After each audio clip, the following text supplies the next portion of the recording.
Hola a todos, muy buenas noches. Los saludo con la paz del Señor. Les doy la bienvenida a una nueva lección del discipulado. Hoy vamos a estar viendo una más de las fiestas perpetuas marcadas por el Señor para su pueblo. ¿Se acuerdan que hablábamos al principio de que las fiestas se dividían en dos grandes grupos, la fiesta de las primaveras y la fiesta del verano? Hoy vamos a estar terminando lo que es la fiesta de la primavera, que termina con Pentecostés. Y vamos a ir repasando, vamos a ir hablando de lo que se había hablado anteriormente, porque todo está conectado espiritualmente y todo tiene un significado y un propósito. Así que, ¿dónde estás? Cierra tus ojos, Señor.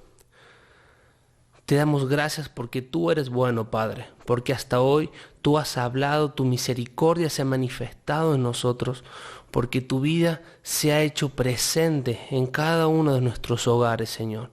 Padre, te pedimos que sea tu Espíritu revelando todo aquello oculto que está en la palabra que tú quieres que descubramos, Señor. Todo lo que no ha subido a corazón de hombre todavía, Señor. Todo lo que el hombre no ha descubierto, que están ahí, esas perlas que tú has puesto, Señor, para que nosotros las descubramos, Señor. Que tu Espíritu Santo esté hablando y esté revelando a nuestros espíritus, Padre. Te damos a ti toda la gloria, Señor. Te damos a ti todo el honor. Toma el control de todo lo que hablemos en esta noche, Señor. Gracias, Padre. Amén. Bien. Espero que esté muy bien ahí. Como siempre dice Orlando, si tiene un cuaderno y un lápiz para que vaya tomando nota, para que después pueda ir repasando si le quedó algo, alguna duda, para que cuando nos veamos prontamente en el salón la podamos estar viendo y tratando de resolverla. Bien. Recordemos que el ciclo agrícola del antiguo Israel se dividía en dos épocas, lo que habíamos hablado, la siega y la cosecha. En torno a la siega ocurrían las 4 primeras fiestas del año: Pascua, panes sin levadura, primicias y Pentecostés. Y en torno a la cosecha ocurrían las últimas 3, trompetas, día del perdón y los tabernáculos. En tanto que la fiesta del tabernáculo era la conclusión de la época de la cosecha, como dije recién, la fiesta de Pentecostés constituía el cierre de la época de la siega, o sea, marcaba el fin de la primavera. Ahora, acompáñenme al libro de Levítico 23:15. No nos olvidemos, esto es muy importante para ahora en adelante, el entender que en la época de la siega, aparte de otros cereales, lo principal que se segaba era el trigo y la cebada, hablando entre otros cereales. Bien, Levítico 23:15 dice, yo estoy leyendo de lo que es la Biblia textual: desde el día siguiente al Sabbat, desde el día en que hayáis hecho llevar la gavilla de la ofrenda mecida, contaréis 7 semanas completas. Hasta el día siguiente, al 7º Sabbat, contaréis 50 días. Entonces haréis acercar el nuevo grano a Yahvé. El día en el que se ofrecía en el templo el manojo de cebada, hablábamos de las fiestas de las primicias, como ya hemos visto antes, se tomaba como referencia ese día para comenzar la cuenta de los 50 días o 7 semanas que deberían transcurrir para iniciar Pentecostés. Ese día, entre otras ofrendas, se llevaban al templo 2 panes de trigo hechos con levadura. O sea, también habla de otros tipos de ofrenda que estaría muy bueno más adelante hacer un estudio sobre esto, porque todo tiene un significado, nada está hecho al azar. Pero hoy nos vamos a concentrar en los 2 panes de trigo hechos con levadura. Bien, primeramente su nombre hebreo de esta fiesta era Shavua o Shabaot. No tengo una buena pronunciación del hebreo, pero más o menos así sería. ¿Qué significa esto? Esta palabra significa semanas, ya que ocurría 7 semanas después de la primera peregrinación. Quiere decir esto que luego de que Moisés saca a Israel de Egipto, pasan 50 días cuando se da el primer Pentecostés, que es cuando Dios le entrega al pueblo las tablas de la ley. Eso lo vamos a ver un poquito más adelante.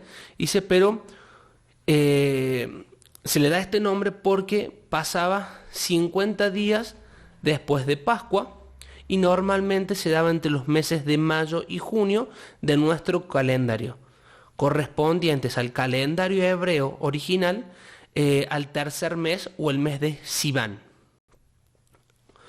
Posteriormente, a causa de la expansión del imperio griego a manos de Alejandro Magno, se da un hecho en todo el mundo que se llama la helenización. La helenización era la fusión de la lengua griega con la lengua local. Ahora, en este contexto helenizado es importante traerlo ahora a colación. ¿Por qué? Porque es cuando, en medio de todo este contexto, se le cambia el nombre a Pentecostés. O sea, pasó de llamarse Shavuot o Shavua o Shabaot a llamarse Pentecostés, que en griego significaba 50, por las 50 días que transcurrían desde las primicias. Ahora, con esta cuarta fiesta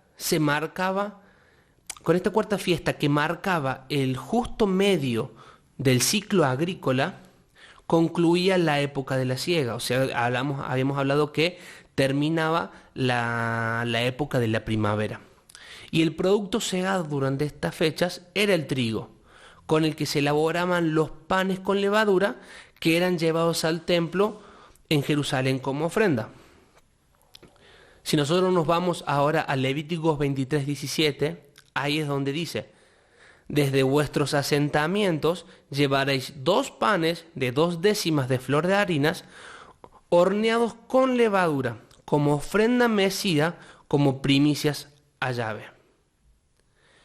Mientras que en las fiestas de las primicias giraba en torno a la cebada, las fiestas de las semanas o Pentecostés lo hacía en torno al trigo. Esto era así porque la cebada maduraba antes que el trigo. Y esto lo podemos ver, por ejemplo, en Éxodo 9. Deje que se los busco para leerlo. Éxodo 9, 31 al 32. Está hablando de las plagas. Y dice: así pues el lino y la cebada fueron destruidos, porque la cebada ya estaba espigada y el lino en caña. Pero el trigo y el centeno no fueron destruidos por ser tardíos. Como ya dijimos antes, la cebada ya estaba madura y segada para la Pascua, mientras que el trigo maduraba y era terminado de segar hasta el tiempo de Pentecostés. Ahora, entendiendo todo esto, nos metemos de lleno con los 2 panes de trigo con levadura.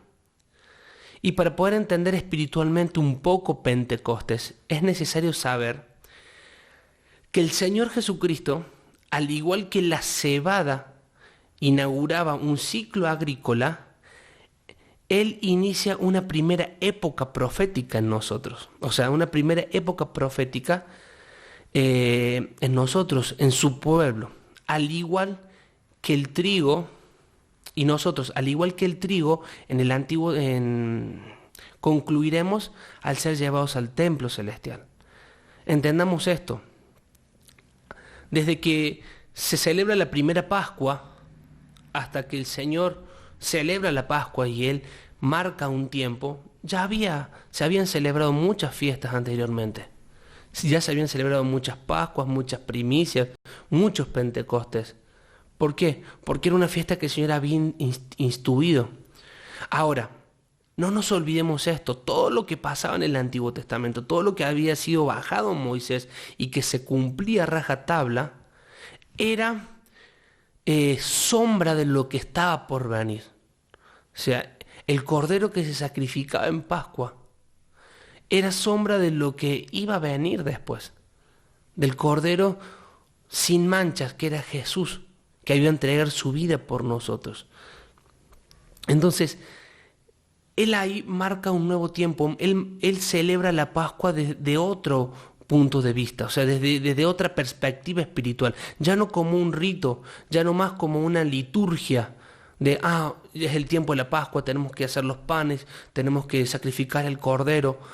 No, llegó el tiempo de Pentecostés, tenemos que hacer los panes con levadura. No, no, no, no. Él lo marcó desde otro punto de vista. Él dijo, eso fue un rito, ahora empieza una nueva época, empieza un nuevo tiempo. Y ese nuevo tiempo termina, si ustedes leen la parábola del el trigo y la cizaña, Mateo 13:30, Mateo 13:30, termina diciendo este versículo, pero el trigo reunidlo en mi granero. Dice que recojan la cizaña y que la quemen, pero que el trigo sea recogido y sea depositado en su granero. O sea, esa época que Jesús inaugura con la Pascua va a culminar con el trigo llevado a su granero, con nosotros siendo llevados a su reino. Ahora, las gavillas de cebada ofrecidas en las fiestas de las primicias fueron constituidas como un símbolo de la resurrección de Jesús. O sea, todo esto ya si no se lo acuerda, puede ver las enseñanzas anteriores donde se explica con más lujo de detalle esta parte, cuando habla de la celebración de las otras fiestas. Se acordarán del sacerdote que cruzaba el puente, iba, marcaba las espigas y que después a los 3 días eran cortadas. Entonces, si tienen alguna duda, vuelva a esas enseñanzas y vuelva a escucharlas, porque tiene una enseñanza y un jugo profético muy, muy, muy, muy importante y muy poderoso. Entonces hablamos que estas gavillas de cebadas ofrecidas en las primicias fueron constituidas como un símbolo de la resurrección del Señor Jesucristo. En tanto que la ofrenda que se hacía en Pentecostés, los 2 panes con levadura, nos representa a nosotros, representa a los que seguimos a Cristo, los que seguimos sus doctrinas. Pues así como el trigo seguía la cebada, porque no nos olvidemos que primero era la cebada, la cebada, y luego venía el trigo, los hijos de Dios siguen a Jesucristo, no solo en su muerte, sino también en su resurrección. ¿Por qué? Porque mientras que en la Pascua se comían los panes sin levadura, para Pentecostés se hacía lo propio ofreciendo en el templo panes con trigo, panes de trigo con levadura.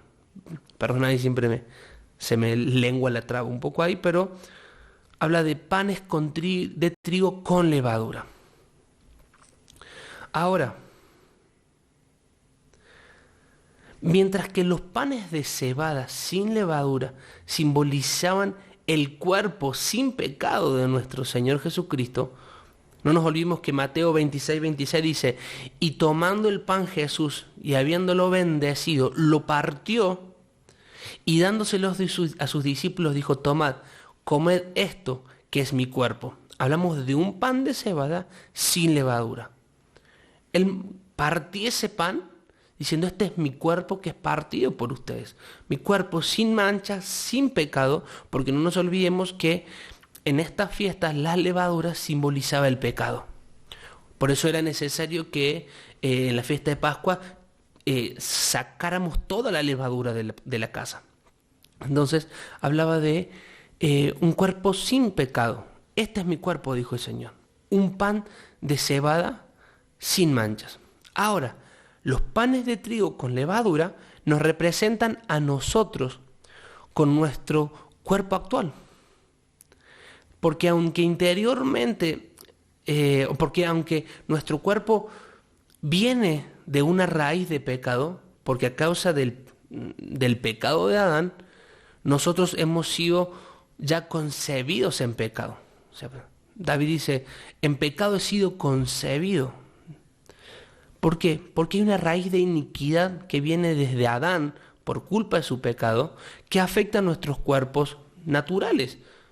Nuestros cuerpos naturales se enferman, se envejecen y terminan muriendo. Esa muerte es por culpa del pecado. Ahora, es un cuerpo corrompido por causa del pecado. Ahora, ese cuerpo corrompido va a ser cambiado por un cuerpo sin corrupción. Eso lo podemos encontrar en 1 Corintios 15:42. O sea, es necesario, ahora, teniendo ese cuerpo corrompido por culpa del pecado, que no es por nosotros, sino porque ya así venimos desde Adán hacia nosotros, gracias a la obra del Espíritu Santo, nosotros interiormente somos limpiados, somos restaurados. Pero es necesario que nuestro cuerpo mortal sea transformado en un cuerpo glorificado.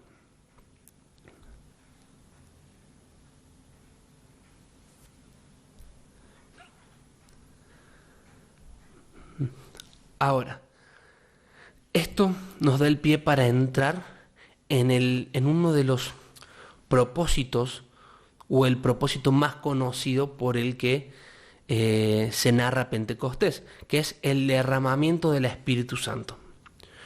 Como sabemos, si bien el Señor resucita en las fiestas de las primicias, fue en Pentecostés que Él cumple la promesa de derramar su Espíritu. Ezequiel 36:27 dice, pondré mi Espíritu dentro de vosotros y para que andéis en mis estatutos, guardéis mis preceptos y los pongáis por obra. Es en Pentecostés donde el cumplimiento de esa profecía se ve manifestada, no con la muerte y no con la resurrección, sino que 50 días después en Pentecostés. Es muy importante también entender que en Hechos 1, antes de ascender a los cielos, Jesús le dice a sus discípulos que no se alejen de Jerusalén, sino que esperen la promesa del Padre.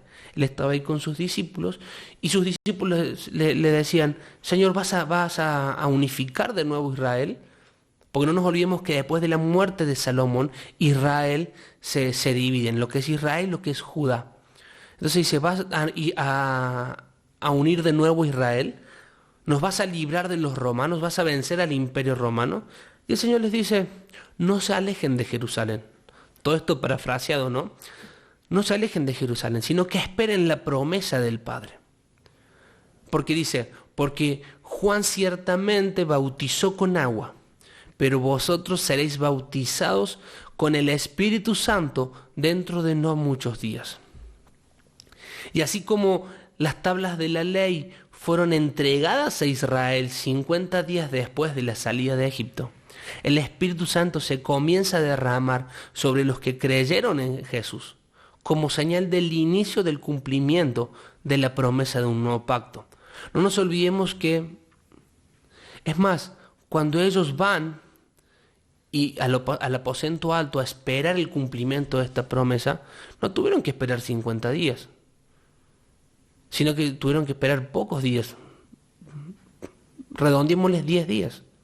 Tuvieron que esperar para que el cumplimiento de esta promesa cayera. Pero no todos los que entraron el día 1 a esperar ahí fueron parte de los que recibieron el Espíritu Santo. ¿Por qué?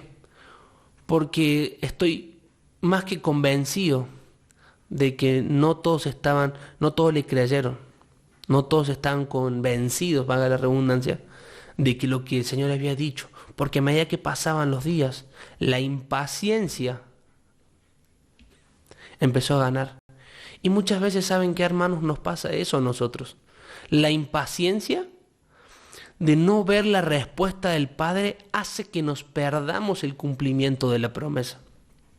Porque Dios nos dice, no salgas de tu casa. Yo en pocos días te voy a responder. Y pasa el día 1, y pasa el día 2, y pasa el día 3, y realmente no no veo la respuesta. Entonces digo, más sí, no debe ser, o no, me voy, chao, me busco por otro lado la respuesta. Y saben qué, hermanos, eso habla de una poca fe en nosotros. Pentecostés viene a poner a prueba nuestra fe.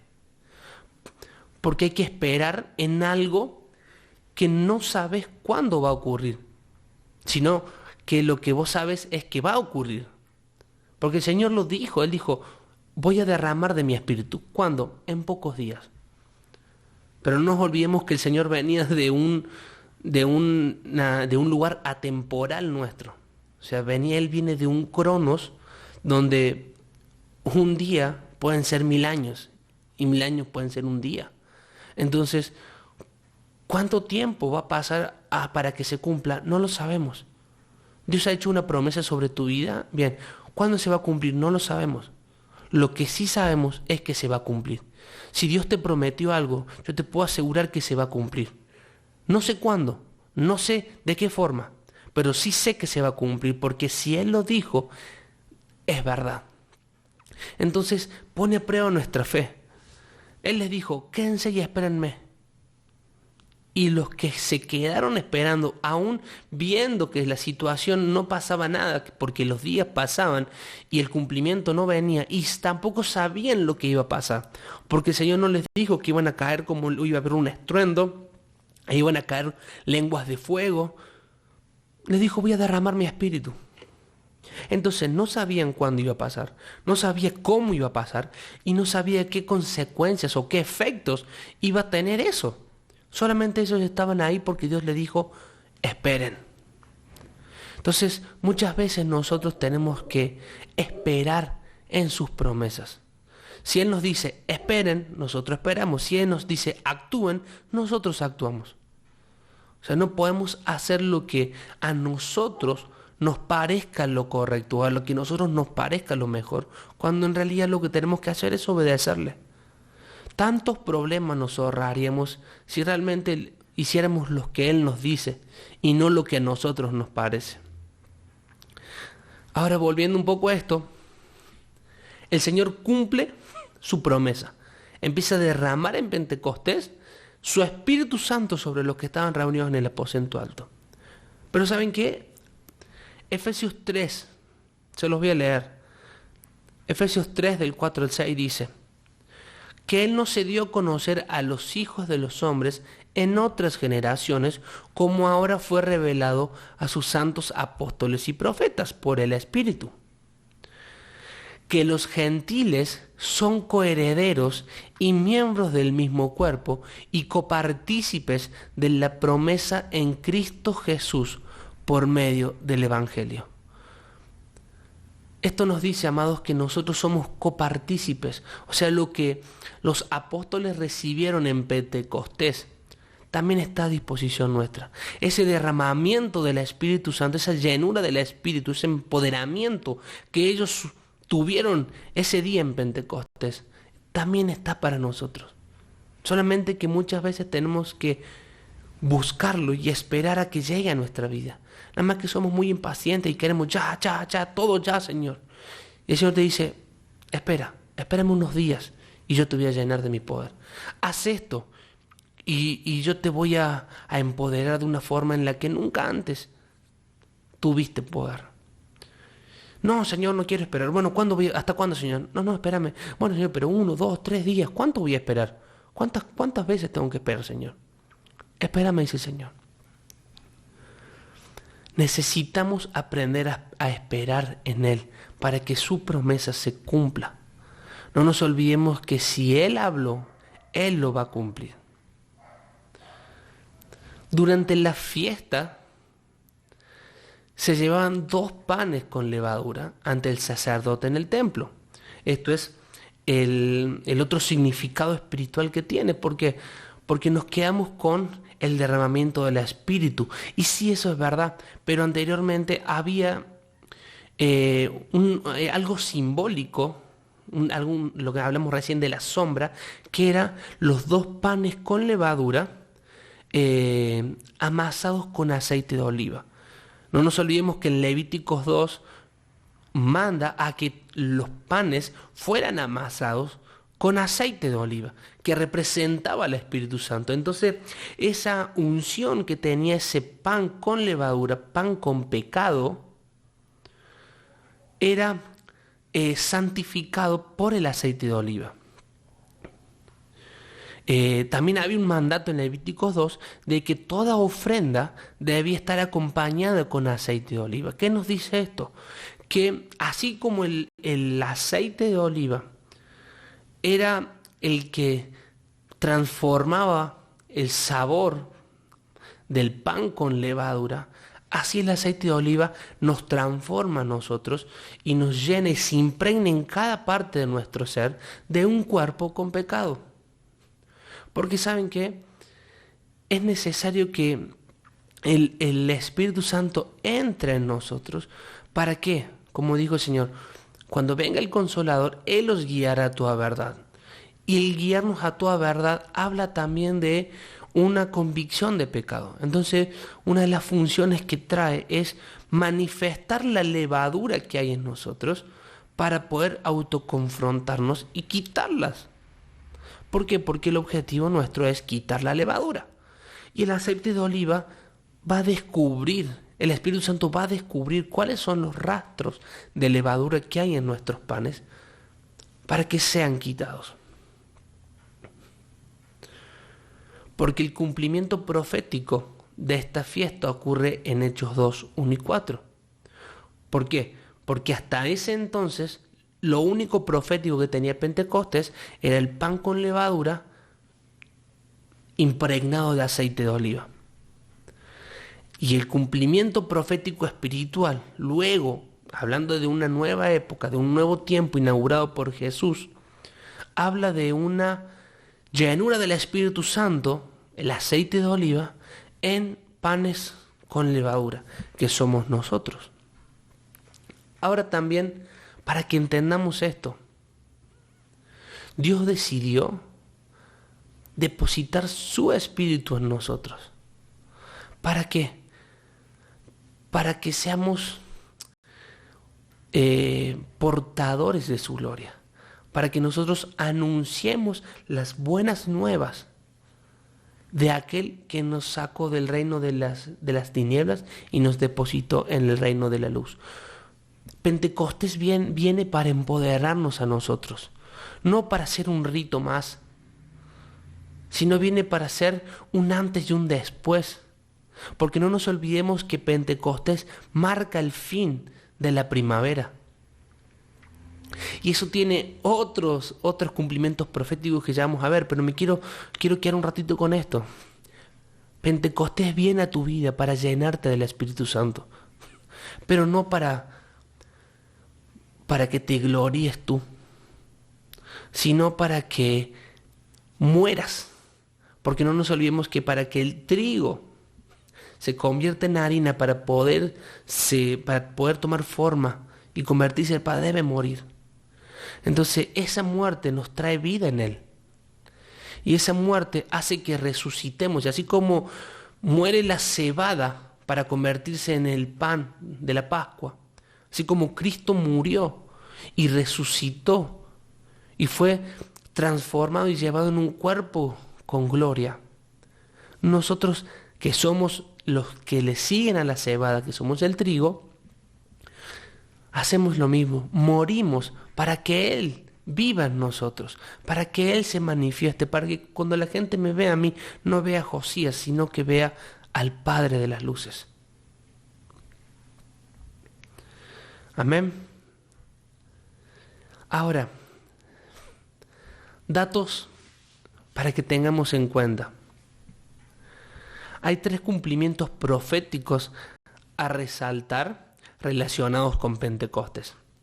Primero es la maduración y la siega del trigo, que como hablamos, el trigo representa al pueblo de Dios por la tierra. No nos olvidemos lo que dice, quiero ver si lo puedo buscar.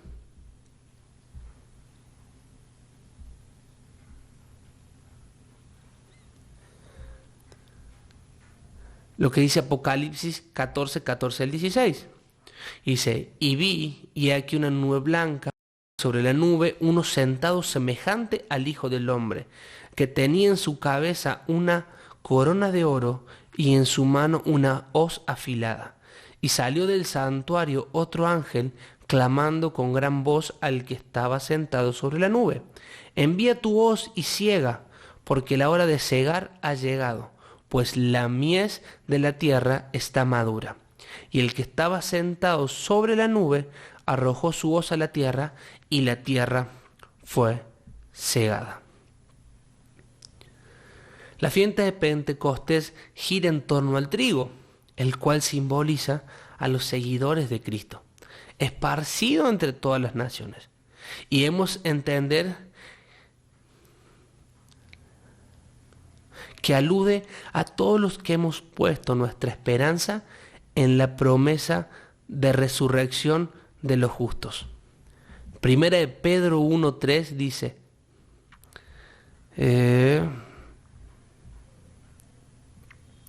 bendito sea el Dios y Padre de nuestro Señor Jesucristo, que según su gran misericordia nos hizo renacer para una esperanza viva, por medio de la resurrección de Jesús, el Mesías, de entre los muertos. Esa es nuestra esperanza.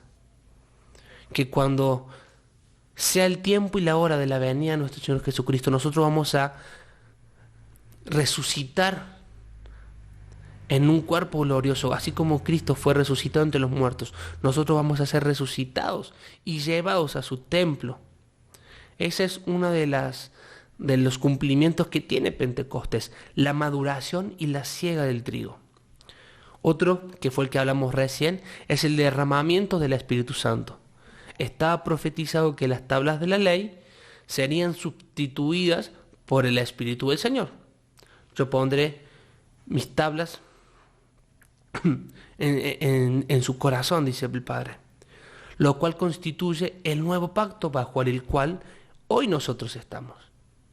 Ese derramamiento del Espíritu Santo, ese depositar de sus preceptos en nuestros corazones, el cambiar nuestros corazones y poner un corazón sensible al de Él, habla de un nuevo pacto en el cual nosotros estamos.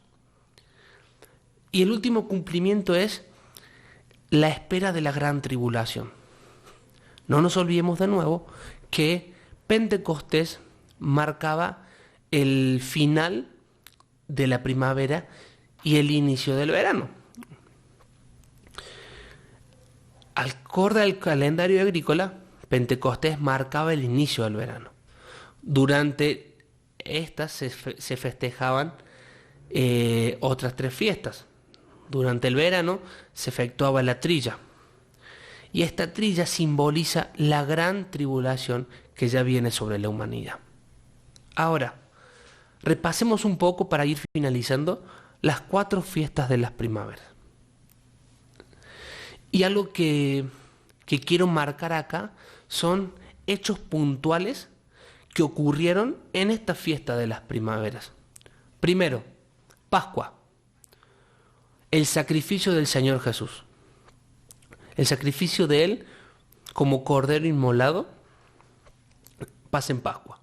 Ahora, panes sin levadura, como explicaba Orlando, la sepultura del Señor.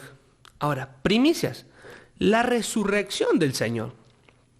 Y Pentecostés, derramamiento del Espíritu Santo. Voy a poner una imagen ahora. Y en esta imagen podemos ver lo que había hablado Orlando y lo que mostraba Miguel en las reuniones anteriores. Y habla de las dos fiestas, los grupos que hablamos al principio de fiestas. La fiesta de las primaveras y las fiestas del verano. Si hay algo que tenemos que tener en cuenta, es que ya se han cumplido lo que es el sacrificio, la sepultura, la resurrección y el derramamiento del Espíritu Santo en las fiestas de las primaveras. Por lo que, y esto es, la palabra dice, quiero aclarar muy bien esto, la palabra dice que nadie conoce el día ni la hora. Nadie lo sabe, solamente el Padre. Ni siquiera el Señor, ni el Espíritu Santo, ni los ángeles que están en el cielo conocen el día y la hora. Pero si nosotros empezamos a sumar 1 más 1 más 1, podemos decir que la venida del Señor se va a dar en una de estas 3 fiestas del verano. ¿Se acuerdan cuáles eran las fiestas? La fiesta de las trompetas, las fiestas del perdón y la fiesta de los tabernáculos. No sé en cuál, no sé cuándo, pero sí estoy convencido yo de que va a ser en una de estas fiestas. ¿Por qué? Porque así como cumplió y hubo un hecho importante de la vida del Señor y de la historia de la humanidad, en lo que fue la Pascua, con su sacrificio, en lo que fue en los panes sin levadura, la sepultura, lo que fue las primicias, la resurrección y lo que fue Pentecostés, el derramamiento del Espíritu, estoy convencido que la venida del Señor es en una de estas 3 fiestas. No le estoy diciendo que sea ahora, no le estoy diciendo que sea mañana. Yo solamente digo que no sé el día ni la hora, como les dije, pero en una de estas 3 fiestas seguramente va a ser. ¿Por qué? Porque se tiene que cumplir. En esa imagen que les puse recién, habla de la segunda venida del Señor. Y habla de que esas 3 fiestas representan la segunda venida del Señor. Entonces, la segunda venida del Señor tiene que ser en una de esas 3 fiestas. Amados, cerramos diciendo que es necesario que haya un derramamiento del Espíritu en nosotros. ¿Por qué? Porque hay áreas de nuestra vida que tienen que ser renovadas. Nuestra mente tiene que ser renovada, nuestra manera de hablar tiene que ser renovada, nuestros sentimientos, nuestras emociones tienen que ser renovados. No podemos andar llorando por la vida por lo que nos hicieron. No podemos que nuestras emociones nos gobiernen.